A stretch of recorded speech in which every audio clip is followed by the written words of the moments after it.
Sukanya dia nggak menggambar, dia sukanya hasta karya, membuat mobil-mobilan dari kardus atau dari botol-botol aqua. Diajari, pasti dia akan benar-benar fokus dengan pekerjaannya, dia nggak akan begini-begini, nggak akan nakali temennya, karena dia mau ini menyelesaikan ini. Karena anak-anak hiperaktif seperti itu biasanya pintar, ya, biasanya pintar dan memendam talenta yang tidak orang lain punya, anak lain punya, gitu ya. Jadi memang harus sabar pertama, kemudian temukan talentanya, kemudian kita salurkan, kita temani dengan kesabaran. Wis tadi kok suwinget, jangan seperti itu ya, harus sabar. Ususnya kudu dawa. Jadi guru PAUD itu tidak boleh sumbu pendek, tidak boleh usus pendek. Kalau begitu kerja aja di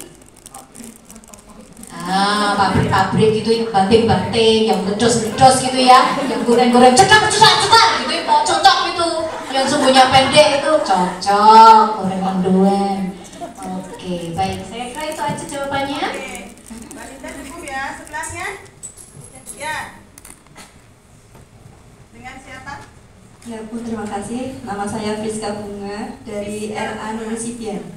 Dari RA Nurusibian Semarang. Friska Bunga. Mau nanya, kalau di Jerman itu memandang sosok guru itu seperti apa nih Bun? Apakah semuanya disejahterakan atau tergantung sama sekolahnya? Itu yang pertama. Dan yang kedua, tadi kan ada yang ekonominya ke bawah dan bisa disekolahkan di sekolahan yang gratis. Lalu ada nggak perbedaan sama sekolahan yang tidak gratis gitu? Terima kasih. Oke, baik. Jadi Friska Bunga itu namanya cantik, secantik orangnya. Kinyis-kinyis, masih muda. Jadi begini, di Jerman semua tuh gratis kecuali TK PAUD. Jadi SD sampai kuliah itu gratis. Misalnya gratisnya itu bukan gratis 100% kuliah misalnya ya. Kalau SD, TK, SD, SMP, SMA benar-benar gratis, tidak bayar sama sekali, kecuali kalau dia sekolah seharian yang ada cateringnya, berarti kan harus makan atau bawa bekal dari rumah. Yang pilih mana? Bekal dari rumah nggak usah bayar, ibunya nggak usah masak, tapi dibayarin sama catering dari sekolahan, tapi bayar, ada optionnya kan.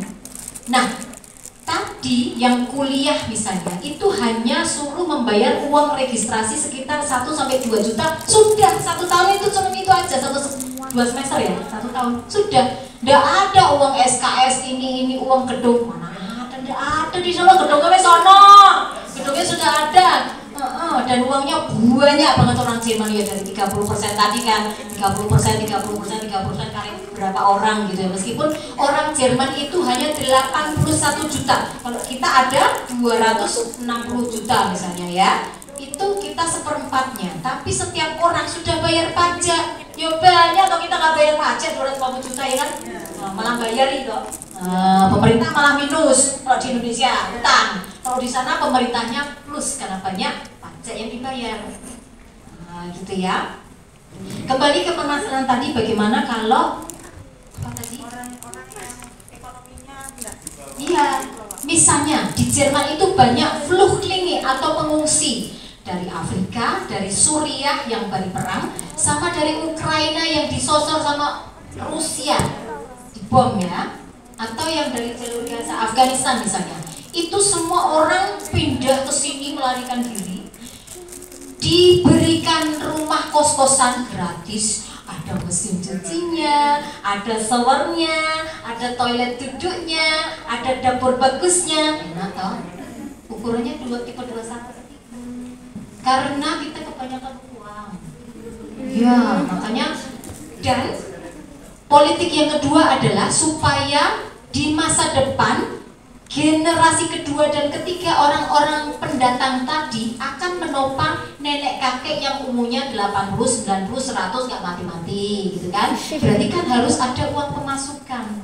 Kalau bayinya sedikit, usia produktifnya yang kerja sedikit, yang bayar 30% kan sedikit. Tapi kalau semakin anaknya banyak, yang bayar 30% di 10-20 tahun ke depan banyak, yang 100 tahun tadi sejahtera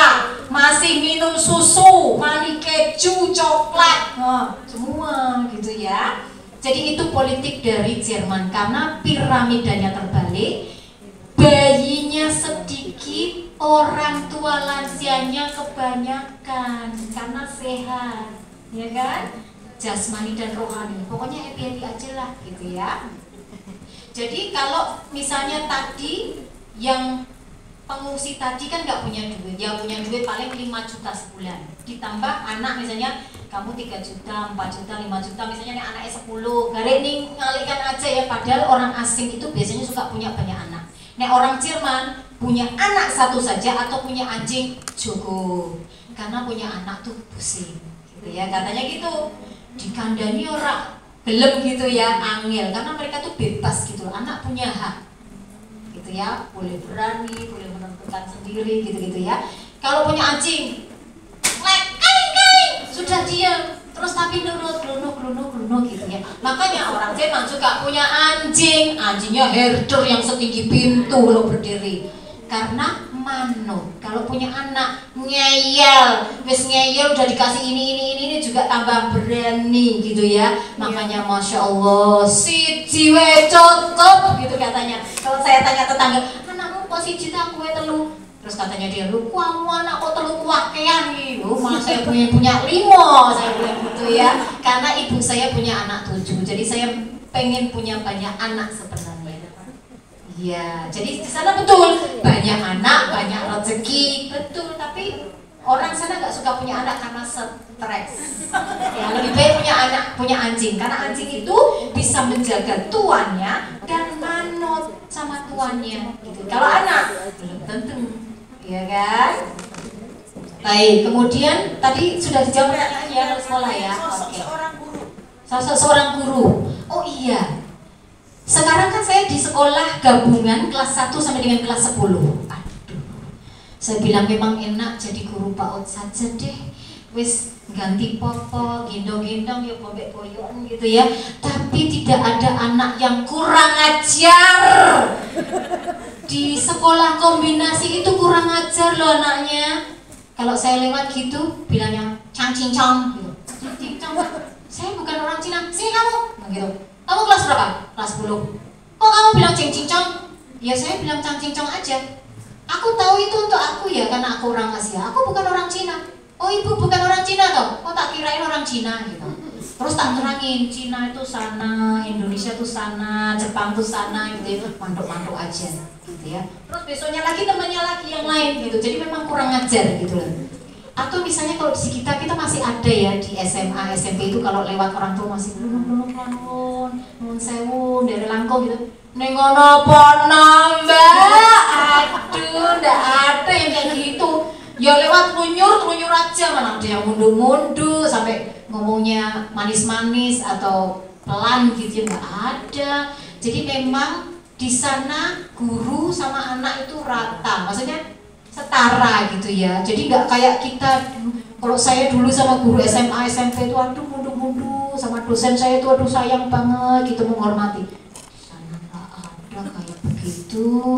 Jadi memang jadi guru selain guru PAUD itu menderita batin, harus kuat mentalnya. Tapi bagusnya adalah kita jadi karakternya kuat ya.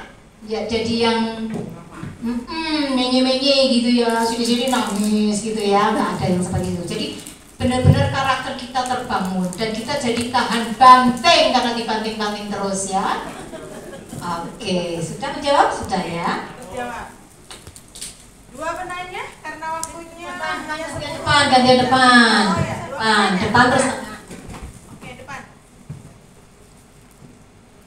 Assalamualaikum, perkenalkan nama saya Bunda Sri dari KB Salsabila Nilo. Mau tanya Miss Gagara. Mau tanya di sana tuh mau menggunakan kurikulum apa ya Bun? Sama itu rapot ya. Mau tanya soal. Nah, terima kasih. Ini mindsetnya mindset Indonesia. Ada kurikulum.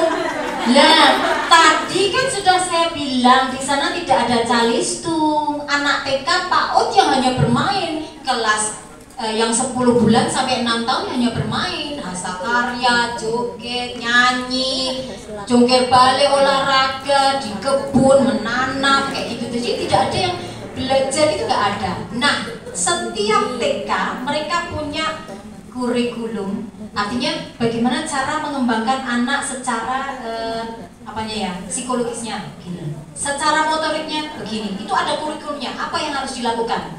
Tiap TK punya kurikulum sendiri. Jadi ada franchise-nya, misalnya franchise Denkmit misalnya. Denkmit itu punya cabang di setiap kota di seluruh Jerman. Itu semua sama kurikulumnya. Jadi bagaimana cara membangun karakter anak secara motorik, itu begini caranya. Secara psikologis begini caranya. Jadi semua serempak sama. Terus misalnya yang Katolik, TK Katolik, itu juga sama. Cara mendidik anaknya secara jasmani begini, secara rohani begini. Itu sendiri-sendiri. Jadi tiap TK punya kesempatan untuk mengembangkan anaknya sendiri-sendiri sesuai dengan kesepakatan masing-masing lembaga, gitu ya. Jadi tidak semua TK sama, ada gurunya nggak ada.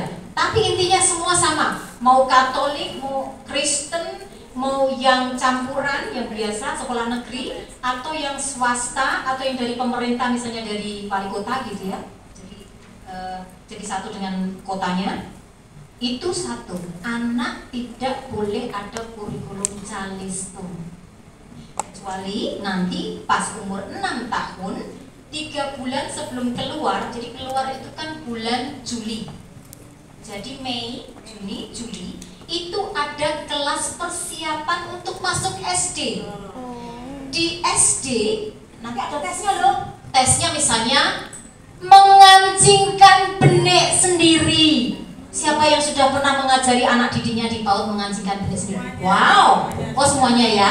Siapa yang sudah mengajarkan anak didiknya pakai sepatu sendiri? Sudah. Ke toilet sendiri dengan membersihkan? Sudah ya. Apalagi ya? Di sana ada tes misalnya, apakah anak bisa berjalan melompat dengan hanya 1 kaki? Sudah ada. Itu berarti motoriknya ya. Ya. Terus nanti diwawancari juga tentang keluarganya. Bapaknya kerja apa? Nggak tahu. Ibunya kerja apa? Di rumah main TikTok kan atau Instagram? Nah, berarti kan komunikasinya kurang bagus. Tidak ada pengetahuan komunikasi hubungan antara ibu dan anak, orang tua dan anak, bapak dengan anak. Taunya hanya di sekolah aja, nggak pernah komunikasi dengan bapak ibunya. Nah, ini ada tanda-tanda, nanti pasti ada kesalahan psikis yang nanti akan mempengaruhi cara belajar ketika di SD. Jadi seperti itu. Kemudian kalau tesnya di SD itu misalnya membangun balok-balok, ya, dibangun balok piramida gitu ya. Kemudian teka-teki misalnya, kalau habis bundar terus bundar terus kotak segitiga gitu ya, pola gitu ya. Nanti setelah ini apa gitu ya. Jadi itu ada tesnya, pola ada. Jadi selain verbal juga ada non verbal. Tesnya itu ada. Nah, untuk itu TK PAUD itu bertanggung jawab bekerja sama dengan Dinas Pendidikan dan Kebudayaan dari sekolahan dan dengan SD-nya, jadi 3, SD, TK, dan Dinas Kebudayaan Pendidikan untuk mempersiapkan anak TK besar tadi yang umurnya 6 sudah matang atau yang 7. Kalau orang tuanya bilang jangan deh, jangan 6, 7 aja gitu. Boleh. Jadi hanya tambah 1 tahun lagi di TK-nya. Itu boleh. Tergantung keinginan orang tuanya bagaimana. Anakku belum siap kok cek boboan, wis ben wae enggak usah 6 tapi 7 aja. Boleh. Tapi ada kesepakatan obrolan antara kepala sekolah dengan orang tua. Ada obrolan orang apa namanya ya? Apa sih namanya? Rapat dengan guru rapat dengan parenting. Ya. Parenting. Ya, gitu. Kesepakatan gitu ya. Itu ada. Jadi tidak sembarangan. Nah, selama 3 bulan itu diajari bukan calistung, tapi bagaimana dia siap sendiri. Misalnya, oh nanti di SD itu kan harus turun dari tingkat 5 ke tingkat bawah itu untuk ke toilet. Apakah anaknya berani? Nek cik boboannya nggak berani, sudah jauh, gelap, terus sendirian. Padahal kalau di sana yang ke toilet itu tidak boleh lebih dari 1 anak. Satu kelas misalnya 30.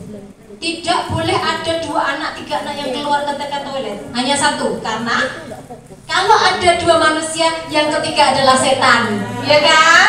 Yang tiga akhirnya bikin gara-gara, nanti main klosetnya digambarin, dirusak, dikerucut.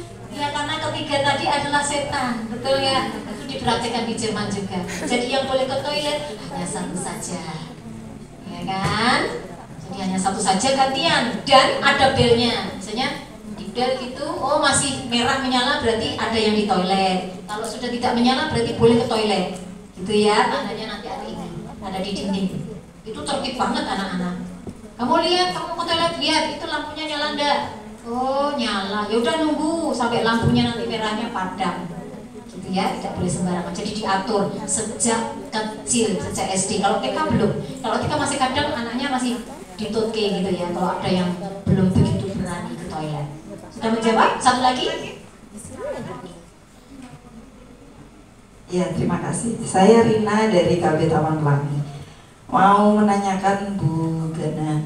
Kan Bu Gana dari background orang tua yang mendidik keras ya istilahnya ya. Betul. Nah, terus setelah itu mengajar di Jerman dengan tidak boleh ada kekerasan. Betul. Kalau menurut saya pribadi itu sebenarnya anak tuh harus dikeras, Bu. Gitu ya, biar tahu yang kan anak-anak kan tidak tahu yang baik dan yang tidak baik. Jadi untuk kalau mereka melakukan hal yang tidak baik, mungkin kita butuh keras dalam tanda kutip ya, bukan kekerasan fisik ya, Bu ya. Mungkin kita harus mengarahkan lah istilahnya gitu. Nah, kalau menurut Bu Gana sendiri yang setelah mengalami sebagai anak dididik dengan keras dan dengan pendidikan Jerman yang orang Jerman, latar belakang orang Jerman yang sayang anak sekali. Setelah saya dengar tadi ada yang usia 10 tahun istilahnya tidak tahu tata krama ya, mungkin ya kalau di Jawa ya tidak tahu unggah-ungguh karena mungkin ya itu karena terlalu bebasnya orang tua atau bagaimana gitu. Menurut Bu Gana sendiri yang sudah mengalaminya ya kan mengalami sendiri. Terus yang kedua tentang itu kan berarti TK itu seperti daycare ya Bu ya, yang seharian itu. Tadi ada 2 tipe. Oh ada 2 tipe ya, berarti tapi itu berarti maksudnya punyanya swasta gitu ya Bu ya, bukan negeri ya, bukan maksudnya jadi kayak mungkin ya kalau bayangan saya berarti kayak bimbel gitu, maksudnya yang tiap orang bisa mendirikan TK-TK gitu atau bagaimana Bu kalau di Jerman. Terus yang ketiga banyak sekali ya, ya itu lagi kembali lagi sebagai latar belakang guru PAUD tentang administrasi Bu. Terus terang kalau di Indonesia kita guru PAUD itu lebih banyak administrasinya daripada mengajarnya Bu. Begitu, terima kasih. Oke, jawab ya. Bu Rina. Oke, memang jauh banget ya karena saya didik keras sekali dengan suara yang keras. Bola kayak sing ngomong golo jalmo wono kayak gitu ya. Aduh, ya Allah Gusti. Lebih keras dari yang gitu enggak? Lebih keras lagi dari itu. Jadi saya merasakan ketika waktu saya kecil dibegitukan saya tidak suka. Tapi harus mau dididik seperti itu. Tapi saya pikir-pikir saya jadi bagus. Saya bisa kuliah tinggi, saya masih bisa kuliah lagi di Jerman, saya mandiri. Saya itu loh masang keramik lantai sendiri. Siapa yang sudah pernah? Belum pernah ini dari 100 orang ya. Siapa yang sudah pernah mendandani gendeng sendiri? Seluruh atap rumah. Siapa? Belum pernah. Saya sudah pernah. Karena memang itu tadi didikannya keras, jadi memang suka bekerja keras dan orangnya keras kepala. Aku harus menyelesaikan pekerjaanku dari A sampai dengan Z. Kalau laki-laki bisa, aku bisa dong, gitu kan? Jadi itu, dan aku sendiri dibesarkan dari keluarga laki-laki, dari 5 laki-laki dan hanya 2 perempuan ya. Dan ketika SD sampai kuliah, koncone lanang kabeh, jadi kayak gerombolan bandit gitu ya. Saya perempuannya sendiri gitu ya. Jadi kayak laki-laki tomboy gitu. Tetapi yang saya ambil hikmahnya adalah nilai bagaimana laki-laki itu kalau mau nangis tapi diampar. Jadi nggak melo terus. Jadi sebenarnya laki-laki laki-laki itu bisa melo loh, tapi tidak ditunjukkan kepada perempuan. Agak ngumpet lah, agak ditunda nantilah begitu ya. Jadi laki-laki itu sebenarnya bisa nangis, mau nangis, juga bisa melo, tapi tidak mau ditunjukkan. Itu yang saya pelajari dari saudara saya sampai dengan teman-teman pergaulan saya sampai dengan kuliah yang laki-laki. Jadi sebenarnya sama ya, cuman mungkin menampakkannya saja yang beda.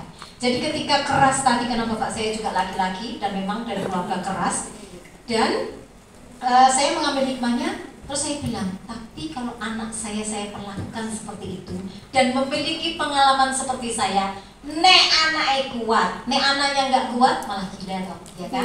Anaknya jadi terganggu jiwanya, terganggu pertumbuhannya, bahkan mungkin nggak mau sekolah ya, digetak-getak terus, diseneni terus, dilarang-larang terus. Lah anak bebas berkembang gimana? Mampet toh ya kan? Kalau mampet kan beludak, kalau beludak nanti jalannya kemana-mana gitu ya nggak bener kan? Malah kasihan anaknya. Makanya saya pikir, saya mengambil hikmahnya, keras boleh keras, tapi jangan seperti yang di TikTok tadi, nangis lagi. Bilang saja, jangan nangis lagi. Jadi nadanya diturunkan dari 8 ke 1 misalnya ya. Ya, boleh. Tapi intinya sama, melarang anak itu nangis. Kalau mau ke toilet, intinya sama. Tapi bagaimana caranya?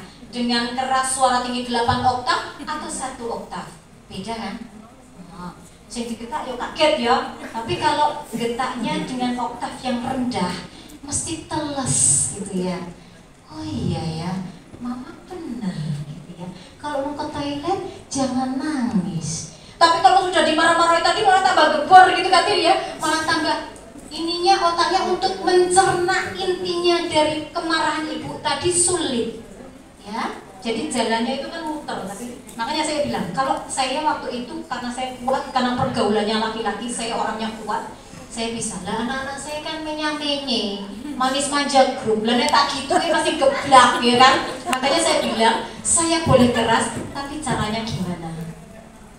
Gitu ya. Dan bagusnya saya nggak usah teriak-teriak, karena di rumah saya tingkatnya 3, di setiap ruang makan, ruang tidur, ruang dapur, rumah kebun, itu semua ada Alexa.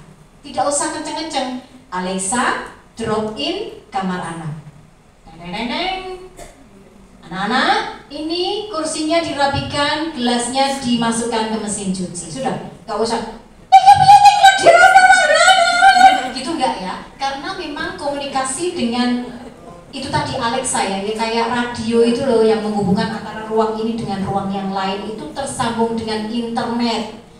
Jadi tidak usah ngomel-ngomel, jerit-jerit, bungok-bungok gitu, nyambung kayak dekat ketika kita duduk bareng gitu ya, itu bagusnya. Jadi intinya sama, oktavnya diturunkan, pesan tersampaikan, aman, ya kan, akur, ibunya senang, bapaknya senang. Soalnya kalau saya ngomel-ngomel, suami saya juga ikut stres, bener itu. Dia bilang gitu, kalau kamu ngomel tuh aku ikut kok stroke ya di sini kok rapat gitu ya, dia bilang gitu. Makanya dibikinkan Alexa di setiap ruangan, gitu ya. Kemudian tadi pertanyaan berikutnya adalah tentang bagaimana administrasi dan yang banyak. Itu tadi kalau di administrasi di kita itu kan cuman tentang perkembangan anak satu, jadi setiap harinya apa itu ditutup anaknya catetin, terus didokumentasikan di laptop yang semua nyambung ke semua guru PAUD. Yang kedua adalah persiapan sebelum Elten Abend atau pertemuan guru dengan orang tua. Jadi harus tahu dong kelemahan dan kelebihan anak apa. Misalnya itu kayaknya di kita itu ada yang namanya formulir kayak apa itu, snake, laporan perkembangan kayak apa ya, bekicot, bentuknya seperti bekicot. Di situ nanti ada pertanyaan-pertanyaan yang bisa menunjukkan anak itu perkembangannya sampai berapa. Kalau semakin banyak warnanya, berarti dia sudah bisa menjawab pertanyaan-pertanyaan atau tindakan-tindakan sesuai pengamatan tadi. Kalau warnanya penuh, anaknya sudah siap masuk TK misalnya.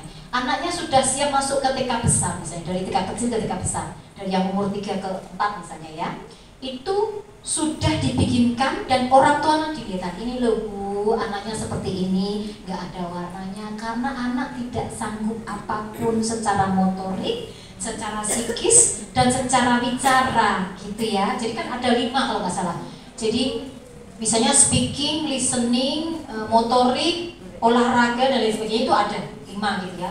Semakin banyak warnanya, semakin bagus anak. Semakin bolong-bolong nggak ada warnanya, ini tanda-tanda anak harus dibimbing oleh gurunya PAUD dan orang tua di rumah, gitu ya. Jadi ibu dikasih tahu ini loh Bu, kalau pernah dikasih fotokopiannya dibawa ke rumah, nanti ibu bisa juga membimbing. Kita membimbing dari sini, ibu membimbing dari rumah, gitu ya. Kemudian jadi hanya 2 administrasi aja ya kita, hanya perkembangan anak tiap hari dan perkembangan anak untuk dilaporkan ketika pertemuan dengan orang tua atas inisiatif kita atau atas permintaan dari orang tua. Jadi ada 2 ya, pertemuan dengan orang tua murid. Kemudian apalagi tadi pertanyaan apa ya? Sudah ya, pendidikan Jerman sudah terjawab? Sudah ya, oke. Sudah ya Pak pertanyaan. Tapi saya ingin, mungkinnya kan masih 1. Saya ingin ada yang menari di depan.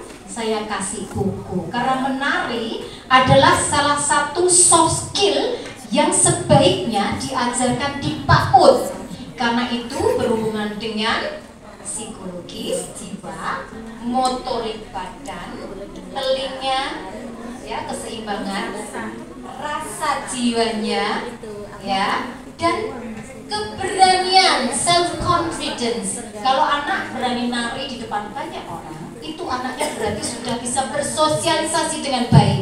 Nek ngumpet terus aja nggak mau tampil, harus di pojokan, itu berarti tanda-tanda harus ada dukungan kuat dari guru PAUD dan orang tua di rumah. Dilatih percaya diri. Nah, silakan yang bisa menari praktek sekian menit di depan. Tari apa aja? Tari Bali, tari Sunda, tari Jawa, tari Turki. Bisa? Sabrina, itu siapa? Gangnam Style, boleh. Gangnam Style, boleh. Ayo Sabrina. Silakan. Siapa? Silakan. Guru TK ayo. Oh ya harus dong. Kesempatan tidak datang 2 kali. Lah kalau gurunya saja malu, bagaimana siswanya ya kan? Sabrina atau Tia? Sabrina, kurang suci makan. Sabrina? Ya, ayo. Siapa yang berani? Nari. Ayo Sabrina. Atau nyanyi, terus yang suaranya merdu, biduan. Ini juga perlu. Ayo. Gaisani. Nah, itu kan juga telinga ya, kemampuan mendengar dan berbicara, menyanyi, nyanyi dangdut, nyanyi pop, nyanyi Inggris. Silakan maju. Najwa Sabrina, Najwa Sabrina Gaisani. Najwa itu nama anak saya. Jadi Sabrina, Najwa Sabrina